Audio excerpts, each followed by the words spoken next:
If you've been playing guitar for months, maybe even years, but the guitar still feels awkward in your hands, it's not your fault. See, most players either pick it up however feels natural when they're brand new and everything on guitar is awkward, or they learned a classical posture that doesn't really work for pop, rock, and blues players. After coaching thousands of adults for over a decade and a half, I can tell you this is one of the top reasons guitar players never feel comfortable playing the guitar. Today, I'm going to show you exactly how to hold and position the guitar so it finally feels comfortable and easy to play. First, there are two main ways to hold the guitar. The classical technique, which is sort of the center of your body, 45-degree angle neck, left leg up high, guitar on your left thigh. And the next is what I'll call jazz style, which is far more common outside the classical nylon string community. Jazz style is where the guitar sits on your right thigh, and it's my favorite way to hold the guitar because it gives me the most access sitting and standing. But here's the thing. Most students try to hold the guitar kind of parallel to themselves, like this. But what you really want is to have a 20, 30, 35-degree angle between you and the guitar neck, between the guitar neck and your body. This gives you easy access with your strumming hand. It's naturally where it's going to fall instead of reaching around. And it gives you room to move your elbow of your fretting hand and the wrist on your fretting hand without getting stuck against your body like if it's parallel. And this is vital for getting things like clean bar chords and bigger stretches. If and when we use a strap, we want to have it tight enough that the guitar rests on our thigh as we're sitting, but stays in the same position as we stand up. Now we know how to hold the guitar properly, but what about fretting notes? For our fretting hand, there's going to be a spectrum of good technique. So let's break down what works and when. Generally, you're going to give me a thumbs up. You're going to start in the middle of the back of the neck, maybe a little north of middle, and then you're going to curl your fingers around so the tips of your fingers touch the strings. I want you to notice your palm here is not touching the neck, just the thumb and the fingers. It's a guitar, not a baseball bat. Now, for some chords, you might wrap your thumb around. You might even wrap it around far enough that you're fretting a note. But I want you to notice we're still keeping space between our palm. This part right here, the ball of my finger might touch a little bit, but the palm still is not.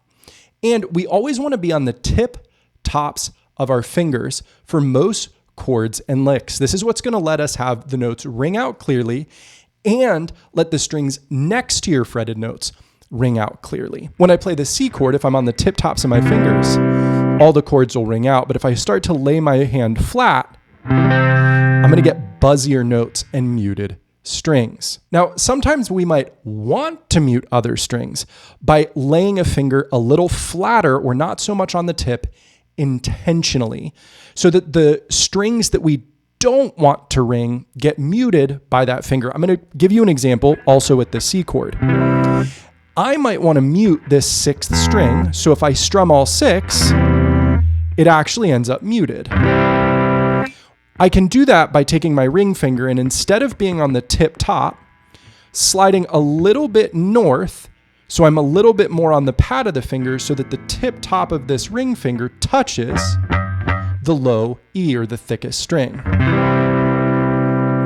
That's just one example of using fret hand muting. Our default should be being on the tip top of our finger, unless we know we're intentionally trying to mute a string by being in a slightly different position. Now that we know how to hold the guitar and fret notes, the third thing we need to talk about is our pick grip. Now, there are as many ways to hold your pick as there are players. What I'm going to break down for you is what I find to be the most comfortable way for most players once they learn how to do it.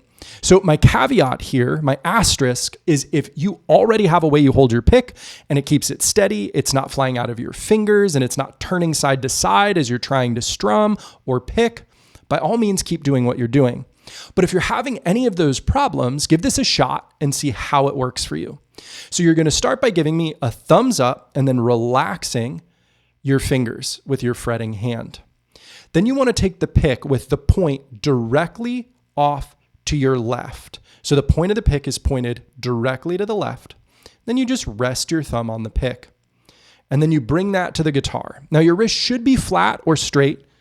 If it's not, just turn the tip of the pick a little bit until you can come to the guitar straight. We want our wrist flat. We don't want it cocked either way. Now, this pick grip is going to be the most stable, but in order to use it effectively, we need to do a few other things. The first is using a thicker pick that's not going to bend when it hits the strings. This keeps us from doing a death grip on the pick and just letting the strings bend the pick, which we can do with a thinner pick. Instead, it promotes us having a nice light grip on the pick. But if we're going to have a thick pick and a light grip on the pick, we also need to make sure that we're strumming against the strings the right way. You don't want to strum where you put the pick deep past the strings and slam through them.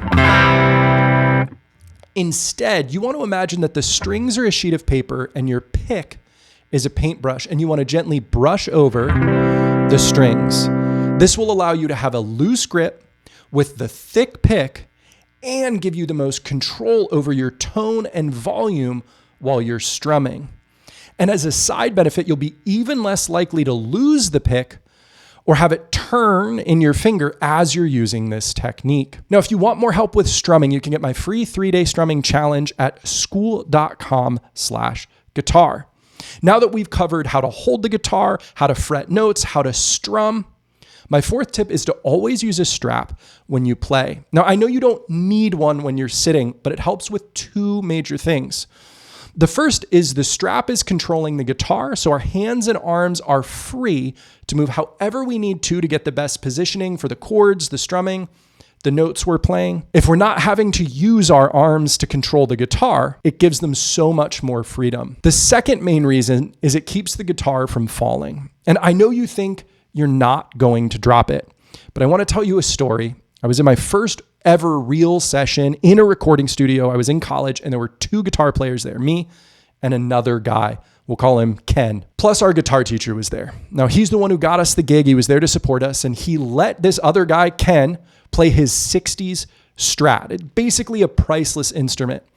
And Ken stands up thinking that there's a strap holding the guitar on, and it tumbles right to the floor. Now, fortunately, the guitar was mostly unharmed and it wasn't in pristine condition to begin with. It had had pickups changed out, but this could have been so much worse. Now, you might not consciously feel like the guitar is going to fall, but subconsciously in the back of your brain, there's that itch that you have to keep it from falling. And while it's subtle, we want to remove any and every distraction from actually playing.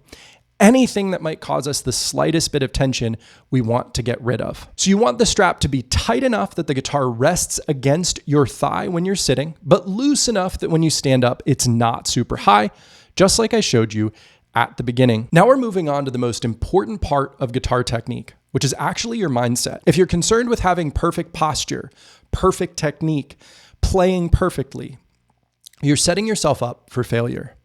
Instead, we want to think about reducing tension. If you can play something and stay relaxed, you will be able to speed whatever that is up. If what you're doing is causing you to be tense in your hands and your shoulders or anywhere in your body, you're going to have a difficult time speeding that up.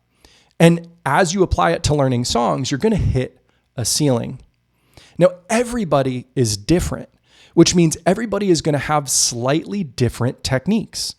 The goal is to find out what works for you long term, meaning what works for you without tension. Now that we've got our technique reset, if you need a song to apply this to, this video shows you the exact song I teach all of my students in the first lesson and has helped over 1,000 students start their guitar journey right.